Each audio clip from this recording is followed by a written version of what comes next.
Eh bien bonjour, aujourd'hui nous allons faire un nouveau tuto couleur pour les chroniques de Candor. Donc aujourd'hui nous allons travailler sur le travail de Nasser Zidi, un nouvel artiste qui vient de nous rejoindre pour les VDK, pour le comics. Donc moi pour me représenter, Christian Favrel, coloriste de bande dessinée. Pour cette mise en couleur, la particularité c'est que c'est donc un travail qui a été fait en noir, mais pas que. Il y a également sur la page du niveau de gris. Donc comme vous pouvez le constater, donc le travail est en noir et blanc. Et la partie qui est la partie caméra, donc LCD d'enregistrement, pour nous faire comprendre que c'est bien l'enregistrement d'un écran.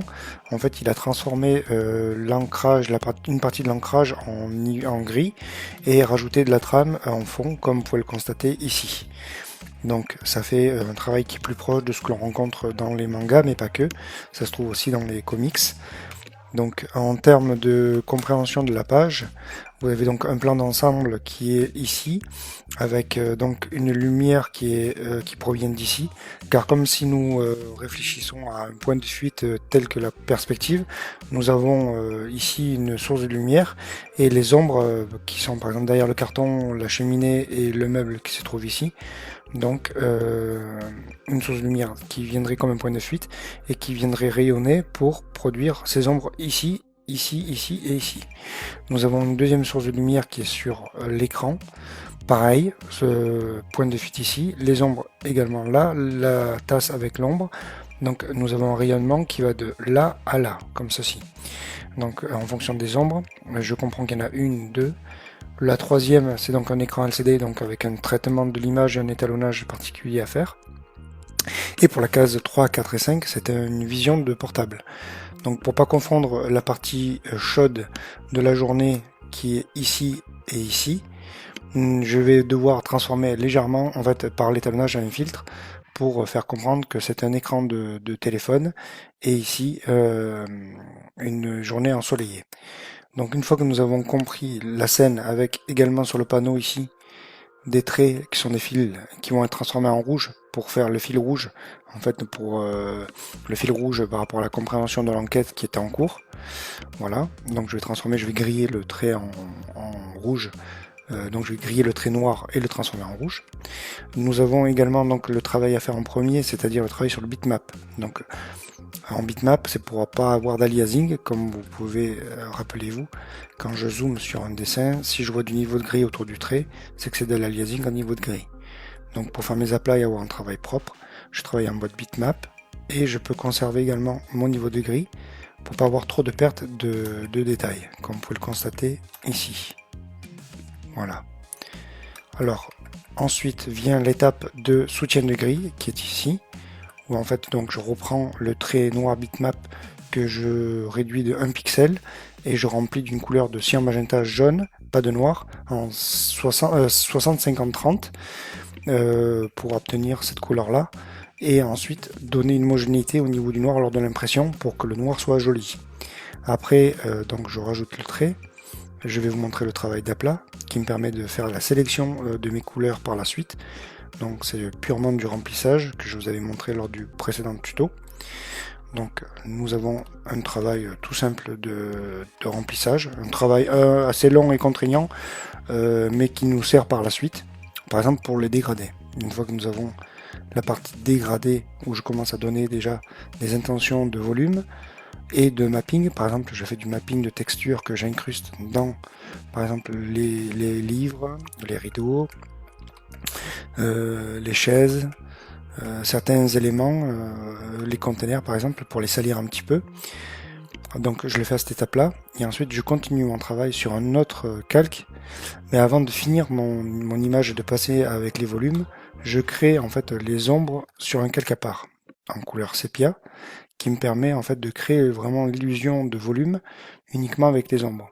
Je travaille de couleur sépia pour ne pas avoir d'interférence avec le gris et pour que je puisse vraiment différencier mon travail d'ombre et de lumière.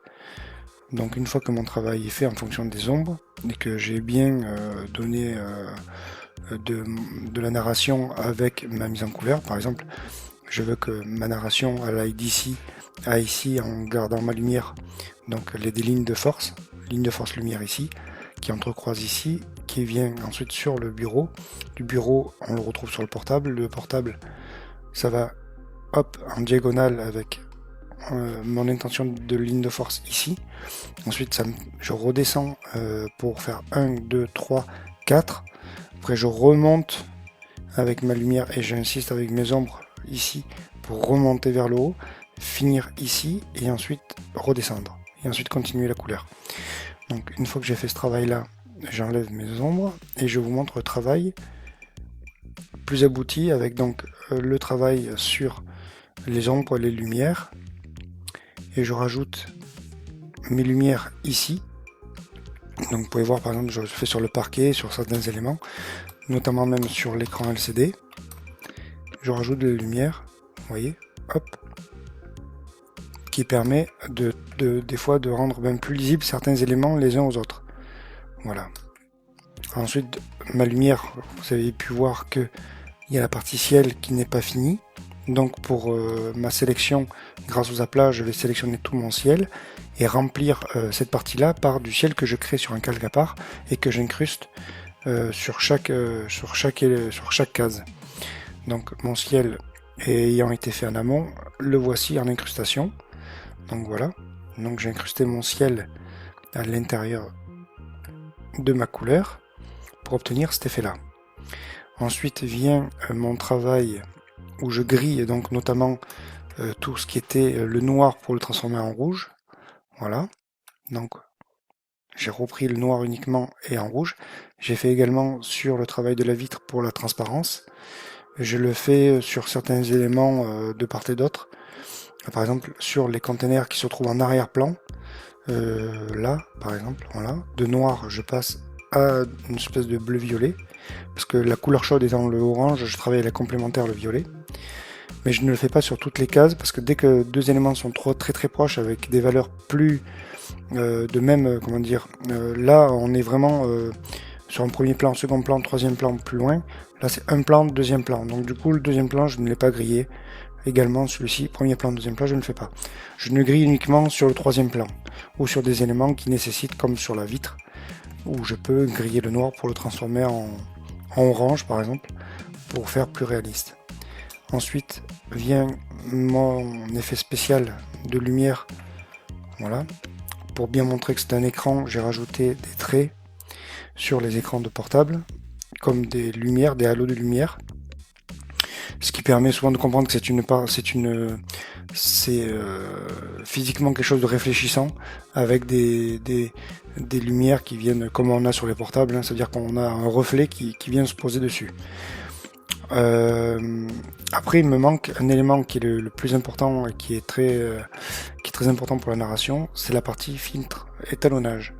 Donc, comme je vous ai dit, il fallait donc donner une valeur chaude pour l'intégralité de mon image, mais donner une valeur différente pour les écrans de portable.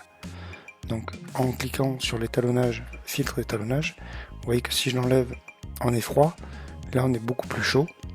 Et ce qui est bien, c'est que je peux densifier justement de 0% à 100% mon étalonnage. Donc souvent dans les comics, on a tendance à un peu caricaturer, à un peu aller jusqu'au boutiste pour permettre vraiment une lisibilité au niveau narratif, de bien faire comprendre nos intentions. Donc souvent là, au lieu d'être à 50%, je vais aller plutôt vers du 70 ou 80. Ça dépend, pour bien qu'on comprenne que les valeurs sont beaucoup plus froides sur les portables et beaucoup plus chaudes pour l'ambiance. Donc je vais peut-être pas aller à 90, mais 80 me semble me semble pertinent. 80, 81, 82, voilà. Avec, pareil pour mes FX, vous allez voir que je peux aller de 0 et monter jusqu'à 100%. Donc là, pour moi, c'est un peu trop grossier, c'est trop présent. Donc pour le diminuer, j'ai qu'à baisser mon intensité, mon opacité. Donc je pense que autour de 70, 66, voilà à peu près, il faut quand même qu'on le voit. 78 par exemple. Voilà, donc après c'est un dosage à faire pour voir si ça me satisfait et qu'on comprenne quand même l'intention. Et après je prends du recul. Donc vous pouvez voir que là, quand j'enlève et que je remets, c'est beaucoup plus pertinent, donc on comprend beaucoup plus que c'est un écran de portable. Là je vais peut-être même un peu le baisser, peut-être voilà, légèrement. À 71%, ça me mieux.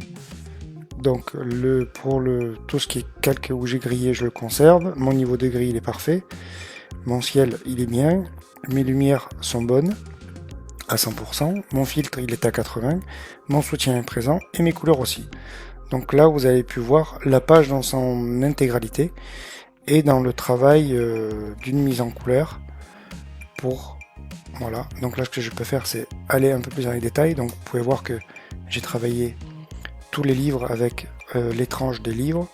J'ai pu travailler toutes les affiches avec les reflets, donner un décor mais sans mettre trop de détails pour pas que l'œil se focalise uniquement sur ces petits détails mais que ça se fonde dans le décor. J'ai travaillé la matière de la pierre, du bois. J'ai travaillé un peu là comme c'était des cartes, une cartographie de ville, donc j'ai travaillé plutôt dans des couleurs vertes. Quelques éléments en gris et en papier journal. La matière sur le rideau. La matière du bois et des rouleaux anciens, donc plus texturés que le papier blanc classique. J'ai ensuite donc mis là un autre filtre, une autre trame d'enregistrement vidéo avec un balayage hertzien qu'on avait sur les anciens appareils ou sur les anciennes VHS ou d'enregistrement. Même si sur les récentes ça n'existe pas, le fait de le montrer, de garder ces vieilles techniques de narration pour faire comprendre que c'est un enregistrement, je rajoute ces petits éléments là qui vont bien ensuite avec la trame qu'a fait Nasser pour bien faire comprendre que c'est un enregistrement de vidéo. Donc une couleur beaucoup plus pâle et sur les bords un cadre plus blanc. Ensuite le ciel, le travail de lumière, la source de lumière qui viendrait donc d'ici pour avoir l'ombre derrière le personnage. Une ambiance beaucoup plus bleue, beaucoup plus froide pour contraster avec la couleur chaude, ainsi de suite. Donc là ça a été un travail d'ombre et de lumière et la veste rouge pour montrer le côté fort et féminin du personnage pour contraster avec le noir de l'ancrage et les vêtements parce qu'elle est brune, donc j'ai voulu garder des cheveux plutôt bruns avec des reflets légèrement bleus comme on peut voir dans les comics. Et en fait son élément que j'ai vraiment voulu garder c'était pour moi le rouge pour qu'elle soit déjà visible lors des pages de narration, qu'on la voit de suite, qu'elle soit facilement identifiable. Et puis voilà. Donc là vous avez pu voir une mise en couleur de bande dessinée sur le travail de Nasser Zidi pour les chroniques de Kandor. Voilà, je vous remercie beaucoup et au prochain tuto. Merci beaucoup.